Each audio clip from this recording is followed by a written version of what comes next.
Vous l'avez suivi, nous l'avons suivi sur France 24, l'actualité internationale des 7 derniers jours. Mais qu'en ont retenu nos éditorialistes? C'est une semaine dans le monde. Bienvenue et bienvenue à Laure Simoes de Cartooning for Peace. Bienvenue aussi à Ziad Limam d'Afrique Magazine, à Guillaume Debré de TF1 et Marc Semo du Monde. Une semaine qui a débuté avec le vote à l'unanimité par le Conseil de sécurité de nouvelles sanctions contre la Corée du Nord et qui s'achève par un nouveau tir de missile nord-coréen. La preuve, Ziad Limam, par l'absurde que les sanctions ne fonctionnent pas, voire même produisent l'effet inverse sur Pyongyang. Je sais, enfin, la question est un peu vaste, mais je pense qu'on n'a pas changé les paramètres de la semaine dernière, ni de la semaine d'avant, ni du mois d'avant, ni du mois d'avant. C'est-à-dire on a une non-discussion entre les deux principaux protagonistes de cette histoire. Et donc, est-ce qu'un jour ou l'autre, ils accepteront de se parler pour définir un équilibre dans la péninsule coréenne qui sera acceptable par les autres pouvoirs, la Chine, le Japon, etc. Donc on en est là. Après, je vois que mon voisin n'est pas tout à fait d'accord, mais on voit très bien un mot de la question centrale, qui est le fait qu'aujourd'hui, la Corée du Nord est devenue un État nucléaire. Un État nucléaire. Oui, tout à fait. Donc, mais ça fait toute longtemps. la question aujourd'hui, c'est est-ce qu'on peut accepter ça ou non? On n'a pas le choix. Si c'est et si l'on accepte pas, qu'est-ce qu'on peut faire? On ne peut pas ne pas accepter. Donc on a acté de fait. C'est ça le problème. Si on accepte de fait la Corée comme État nucléaire, en plus, alors bon, il y a des optimistes qui disent « Ok, c'est un État nucléaire, on rentre dans une logique de dissuasion, comme en son temps avec l'Union soviétique, pourquoi pas, etc. » Il y a d'autres qui disent « Pour la Corée, c'est une étape vers une idée de déconnecter la protection de la Corée du Sud par les Américains et du Japon pour devenir... au moins réussir à réunifier les deux Corées. Et donc, il y a un risque, malgré tout, que la Corée continue dans une logique, disons, de chantage nucléaire. Donc, dans cette situation-là, oui, les sanctions n'ont pas eu d'effet. Elles sont restées jusqu'ici assez limitées. Est-ce qu'on décide de passer à l'étape supérieure, qui est celle de faire, comme le voulaient les Américains, le total embargo pétrolier ? Ce qui voudrait dire que la Chine le fasse. Effectivement, la clé, c'est aujourd'hui la Chine. Oui. Mais la question est quand même extrêmement sérieuse. C'est pas uniquement mettre sur le même plan autour d'une table les Américains qui font des manœuvres et la Corée du Nord qui viole tous les traités internationaux. On a dit que l'objectif de la... Dont elle s'est retirée. L'objectif de la Corée du Nord, c'est d'avoir un dialogue direct avec les États-Unis pour assurer sa sécurité. Après, on peut discuter de pourquoi tel régime, pas tel régime. Est-ce qu'ils sont... démocrates ou pas démocrates, mais on est clairement dans un jeu géostratégique. Ils ont des moyens de démocrate, pas démocrate. Est-ce qu'on peut accepter qu'un pays se dote de l'arme nucléaire? Mais la différence, c'est pas l'accepter. C'est pas l'accepter. Ils l'ont. Donc de toute manière, si on l'accepte pas, on va rien changer. Et de toute façon, comme tu le sais, on en a parlé 50 fois sur ce plateau. Pour un certain nombre de pays, cette arme nucléaire est une assurance massive de dissuasion. C'est-à-dire, on me fera pas. Excusez-moi, je l'ai déjà dit, on me fera pas le coup de Kadhafi, on me fera pas ce coup-là. Et donc, je m'arme nucléairement pour pouvoir discuter avec mon principal adversaire, qui n'est pas directement la Corée du Sud ou le Japon, qui est les États-Unis, qui a été la puissance qui s'est installée dans cette région. Et moi, ce qui m'intéresse, et vu que tu as l'air d'en savoir un bout, c'est pourquoi les Chinois, dont on dit qu'ils sont la carte maîtresse de cette histoire, ne font pas pression. Et c'est extrêmement intéressant. On parle quand même de la puissance asiatique qui veut s'imposer comme étant la seule puissance dans sa région et qui est tenue à bout de bras par un petit pays qui s'appelle la Corée du Nord, et ils ne peuvent rien faire non plus. Ils peuvent faire. La question, c'est pourquoi est-ce que les grandes puissances ne veulent pas appliquer la seule solution possible aujourd'hui, c'est le modèle iranien? C'est pas compliqué. La seule possibilité de ce ne sont pas des négociations directes entre Américains et Nord-Coréens. Ils veulent des négociations directes. C'est la seule chose qu'ils demandent. C'est pas ce qui s'est passé avec l'Iran. Il y a pas de négociations directes. Il y a eu des multilatérales, mais il y a eu en tout cas un effort par une administration de se mettre autour de la table et de régler un problème qui, de toute manière, si on n'arrive pas à le régler par la négociation, finira mal. Je ne sais pas comment on peut le formuler différemment, mais il y a un seul problème majeur, c'est que tous les experts qui connaissent la Corée du Nord concordent sur le fait que, d'abord, le régime ne renoncera pas à l'arme nucléaire, qui est effectivement son assurance vie. Et le deuxième point, c'est que cette logique avec l'Iran a marché pour deux raisons. La première, c'est qu'en Iran, malgré tout, il y a une vague, il y a des élections, etc., etc. Donc une opinion publique qui subissait de plein fouet l'effet des sanctions. Et donc une pression populaire sur le régime. Pas une pression populaire directe, mais disons... la question nucléaire. Voilà, donc Rouhani... la seule question qui est sortie du jeu politique, c'est la question nucléaire. Rouhani s'est fait élire en disant, voilà, nous allons sortir des effets de l'embargo, et c'est pour ça que la remise en cause de l'accord nucléaire serait une tragédie. La deuxième chose, c'est que si la Corée du Nord garde son arsenal nucléaire et continue à aller de l'avant, ce qui est plus que probable, il est évident que l'Iran va évidemment revenir en arrière, d'autant que les Américains ne sont pas très coopératifs, que pour des raisons variées, les investissements n'arrivent pas. Il y a toutes les chances que l'accord nucléaire avec l'Iran soit pulvérisé par ce qui se passe. Pour répondre à la question de Ziad, comment expliquez-vous que la Chine, effectivement, n'est pas prise, en tout cas semble-t-il, sur le dossier nord-coréen? Est-ce qu'elle ne veut pas ou est-ce qu'elle ne peut pas? Ce qu'elle ne veut... D'abord, elle veut pas 3 millions de réfugiés à sa frontière. Je veux dire, elle a un intérêt stratégique. Elle veut pas l'effondrement. Elle veut pas l'effondrement du régime. Mais elle a les moyens de pression. Tout le pétrole qui arrive en Corée du Nord, c'est la question. Il y a des intérêts stratégiques. D'une part, il n'y a pas de raison de laisser s'effondrer un régime relativement ami pour avoir une péninsule coréenne pro-américaine de haut en bas, dont la frontière... Ils ont une frontière avec la Corée du Nord, il faut le rappeler. Donc, si jamais si cette Corée devenait, aussi, d'ailleurs. Oui, si cette Corée devenait rentrait dans la sphère dite occidentale, elle aurait une frontière directe avec la Chine. Et deuxièmement, les Chinois, dans leur volonté d'imposer, c'est-à-dire de céder à la pression américaine, ça serait perçu comme ça. Si la Chine dit on coupe l'accès au pétrole, on coupe le charbon, etc., c'est céder à la pression américaine. Ça veut dire que la Chine n'est pas le pouvoir asiatique central. Mais la Chine, est-ce qu'elle peut se permettre un incident nucléaire à Guam, par exemple? Personne ne peut se permettre un incident nucléaire à Guam, ni les Américains. Sinon, il n'y a plus de Corée du Nord de toute façon. Je pense que les Chinois sont beaucoup plus inquiets sur l'imprévisibilité perçue de leur point de vue non, pas du tout, de Washington que des Coréens. Parce que je pense qu'ils comprennent beaucoup mieux la logique nord-coréenne que nous, les Occidentaux, nous la comprenons. On glose tout le temps sur la folie de Kim Jong-un et l'imprévisibilité de ce régime, mais leur stratégie elle est assez rationnelle. Elle est très rationnelle, très claire, et elle continue. Sauf que la stratégie américaine, si on va jusqu'au bout, c'est plus une question d'imprévisibilité. Disons que, pour parler tout à fait froidement, ils ont une fenêtre de tir pour des frappes préemptives, qui sont différentes des frappes préventives. Préemptives, c'est-à-dire qu'on considère qu'il y a une menace imminente. Ils ont une fenêtre de tir pour des frappes préemptives qui est à peu près d'1 an. On peut imaginer que d'ici un an, les Nord-Coréens auront totalement la domination de leur technologie avec les missiles, mettre les chars sur les missiles. Et c'est le débat aujourd'hui qui est en train de monter au sein de l'administration américaine sur est-ce qu'il fait ou non, parce que c'est d'une certaine façon, non ou jamais. Mais oui, en 1969, quand les Nord-Coréens descendent un avion espion américain, on a été tout près de frôler la catastrophe, et Nixon et Kissinger n'ont pas appuyé sur le bouton parce qu'ils savent très bien les conséquences que ça peut avoir. Les Chinois, mais évidemment... Ils n'étaient pas menacés par des frappes nucléaires sur leur territoire. D'ici un an, le territoire américain peut être touché par des missiles nucléaires nord-coréens, ce qui change tout. Mais le territoire américain peut être touché par plein de missiles américains, russes, chinois, etc. Non, mais ce que je veux dire, c'est qu'il y a quand même... Vous pensez sérieusement que si les Américains détruisent des capacités nucléaires nord-coréennes, la Chine va balancer des missiles sur les États-Unis? Non, mais je pense que que le pire scénario, c'est la guerre par accident. On se focalise sur l'ogive nucléaire. Séoul, 24 millions d'habitants, est à 50 km de la frontière. Voilà. Et c'est ça qui c'est un espèce d'engrenage régional qui ensuite déborde. Voilà.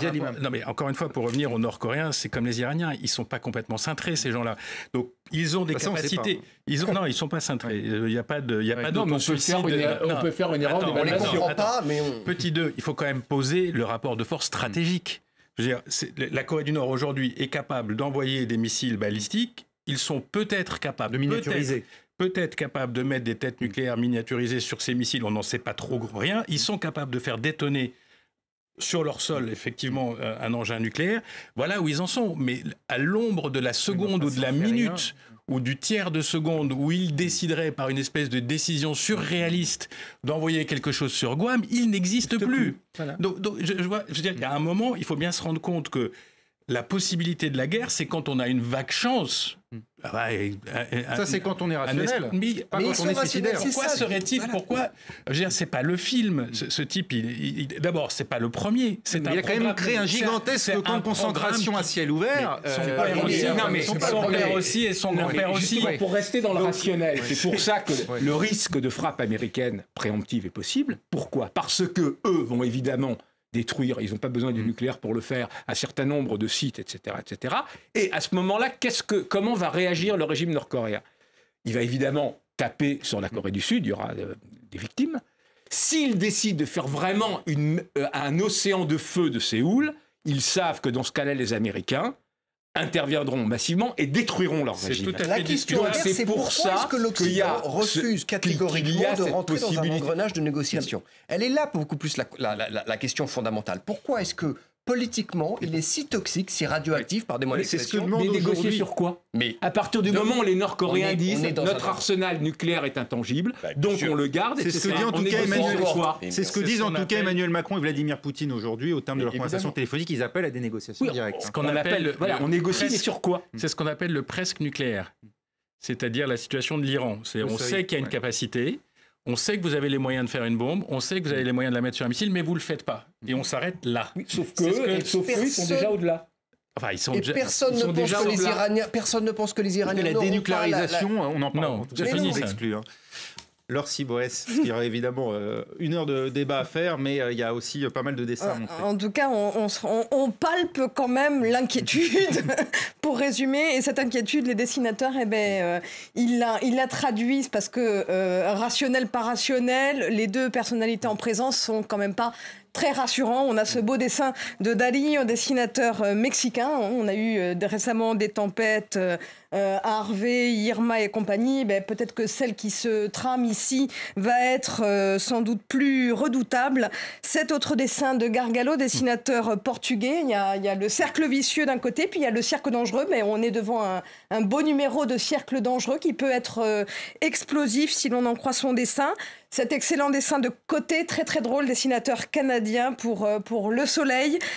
Comme on disait tout à l'heure, les personnages en présence sont quand même souvent perçus par les dessinateurs, et pas que, comme vraiment des sales gosses. Et négocier et tenter de trouver des accords autour de ça, c'est pas facile. On voit que derrière, on reconnaît un japonais, on reconnaît peut-être un occidental, qui se disent dès qu'ils ont terminé, on négocie. Quand vont-ils terminer ? C'est la question qui se pose. Un autre dessin d'une dessinatrice australienne, Wilcox. Alors là, on a le couple infernal. Lâche ça ou je tire. Oui, parce que c'est pas seulement la région qui a les pétoches, si j'ose dire. C'est quand même la planète entière qui est concernée, parce que si ça dégénère sacrément.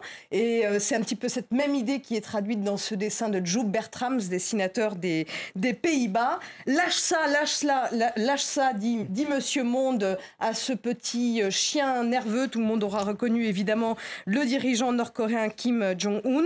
Comment raisonner un individu qui est quand même, disons-le, relativement incontrôlable, c'est toute la question. Ce que j'aime bien, c'est que dans tous ces dessins, il y a l'idée du dressage qui parcourt un petit peu tous les dessins. Et puis pour finir, on a raison, comme Nicolas Vado, de se préoccuper de l'océan Pacifique, qui porte mal son nom, puisque même les fonds marins de l'océan Pacifique ont conscience du danger. On voit ces petits poissons. Et alors, les humains en surface, qu'est-ce qu'ils deviennent ? Toujours aussi cons. Attention à la tête, il y a un petit missile qui arrive là. Merci Laure. Cette semaine... Ça calme aussi. Oui, ça calme. Comme d'ailleurs l'info qui suit, puisque cette semaine, ça a été aussi marqué par l'exode continu des Rohingyas vers le Bangladesh. Près de 400 000 membres de cette minorité musulmane opprimée en Birmanie ont donc franchi la frontière en à peine 3 semaines. À ce rythme, il n'y aura bientôt plus aucun Rohingyas en Birmanie, où ils étaient pourtant encore 1 million le mois dernier. L'ONU parle des nettoyages ethniques. Marc Semo, c'est bien ce que veut l'armée birmane, effacer les traces même de ces citoyens qui n'en sont pas d'ailleurs en Birmanie. Les traces, les chasser tous. Eux considèrent que ce ne sont pas des Birmans, que ce sont des immigrés venus du Bangladesh voisin. Voilà, donc c'est effectivement un cas flagrant de crime contre l'humanité. On est dans du vrai et pur nettoyage ethnique. Alors, effectivement, tout le problème, c'est l'assourdissant silence de Aung San Suu Kyi. qui doit normalement s'exprimer la semaine prochaine. Déjà, elle a décidé qu'elle ne viendrait pas. Tout en annulant sa présence à l'Assemblée générale des Nations Unies. Sa venue à l'Assemblée générale des Nations Unies, ce qui n'est pas bon signe. Alors c'est vrai que sa marge de manœuvre est extrêmement étroite, mais il y a d'un côté l'armée donc qui multiplie, qui accentue la répression contre les Rohingyas. Alors les Rohingyas ont fini par se défendre, donc il y a un petit groupe qui se crée. Ce qui a déclenché d'ailleurs ce mouvement il y a 3 semaines, c'est l'attaque de plusieurs commissariats par le mouvement armés, ils sont petits, etc. Mais ça donne des arguments à l'armée pour dire que ce sont des terroristes. On les accuse d'être liés d'être vaguement djihadistes. Ils ont refusé d'ailleurs les offres de service d'un certain nombre de mouvements, dont Daesh, qui s'est porté candidat pour les aider cette semaine. Font très attention à garder leur nom, c'est Mouvement National, enfin justement de garder. Et voilà, donc aujourd'hui, Aung San Suu Kyi, si elle intervient pour condamner les massacres, elle se met totalement porte-à-faux en terme, et si elle reste silencieuse, c'est quand même terrible pour un phénomène de la... Elle est piégée, Guillaume Debré, c'est un peu le sentiment vu de l'extérieur. On ne comprend pas évidemment son silence, et en même temps, quand on connaît la situation en Birmanie, ce qu'il en a coûté aussi de parvenir à constituer ce gouvernement, on voit bien qu'il n'y a pas vraiment d'issue possible. Sa marge de manœuvre politique, elle est évidemment extrêmement complexe, mais elle est prix Nobel de la paix, il y a des principes qu'elle pourrait dénoncer de manière subtile, mais elle n'ose pas, elle le fait pas, évidemment. Ce qui est intéressant, je trouve, dans cette crise pour la résonance... C'est pire, elle a parlé de manipulation, de montagne, de mensonges. C'est très surprenant. Elle dit que les faits sont pas avérés. Alors, mais est-ce que c'est le spectre noir de sa personnalité ou est-ce que effectivement c'est de la manipulation? Mais ce qui est intéressant dans cette crise, je trouve, c'est la résonance pour l'Occident, qui a, d'une manière un peu particulière, idéalise cette religion bouddhiste, qui la croit comme étant la religion de la paix. Dans le spectre opposé, on regarde effectivement les crispations avec le monde musulman d'une manière un peu angoissée. Et là, c'est effectivement et là, c'est pour la première fois l'inverse de la dynamique où les musulmans sont les victimes et les bouddhistes il y a eu la naissance d'un bouddhisme ultra, ça c'est très clair depuis quelques années. Qu'on observe en Inde d'ailleurs. Qu'on observe en Birmanie, mais dans toute l'Asie, avec des espèces de porte-parole très exaltés qui revendiquent une forme de pureté qui existe depuis très longtemps. Qui existe depuis longtemps, mais qui a pris le chemin. La deuxième chose qui me frappe, c'est il y a un mouvement d'épuration ethnique, mais il y a d'une extrême violence. C'est-à-dire que les témoignages de gens qui ont passé la frontière, en particulier d'enfants, il y avait, je crois, dans votre publication aujourd'hui, des témoignages d'enfants qui parlent de viols répétitifs, de massacres, d'égorgements, etc. Donc il y a quelque chose de... Il y a quelque chose oui, enfin, il y a vraiment une volonté d'oblitérer ce peuple qui va devenir un point de fixation, il faut le savoir, parce que quand on crée un peuple réfugié, ça va devenir un point de fixation, ça va créer un ralliement du monde musulman. Déjà, les Turcs ont essayé de s'accrocher à cette histoire en utilisant d'ailleurs des photos qui n'étaient pas des bonnes photos, etc. Bon. Donc on voit bien que quelque chose est en train de naître et que si on laisse faire comme on a laissé faire il y a 3 ans, comme on a laissé faire il y a 10 ans, comme on a laissé faire il y a 15 ans, si on ne met pas une pression maximum sur la Birmanie en leur disant vous ne pouvez pas avoir le beurre et l'argent du beurre, c'est-à-dire vous déclarez soi-disant démocrate et ou en voie de démocratisation, et en même temps vous comportez de cette manière-là. Et il faut couper les financements, il faut mettre Aung San Suu Kyi au pied du mur.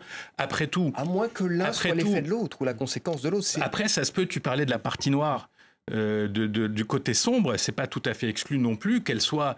on en avait parlé, je crois, la semaine dernière, dans la Birmanie, enfin dans l'histoire birmane, il y a quand même une violence dans la construction du pays qui est dure. On va en reparler dans un instant. On marque une courte pause et on reparle évidemment du sort des Rohingyas. Ça fait toujours rire Ziad Limam, puisqu'on ne comprend toujours pas pourquoi on est obligé de respecter chaque semaine cette pause. Mais c'est vrai qu'on est un peu obligé de le faire et c'est vrai que je suis souvent mis en retard. Voilà, restez avec nous.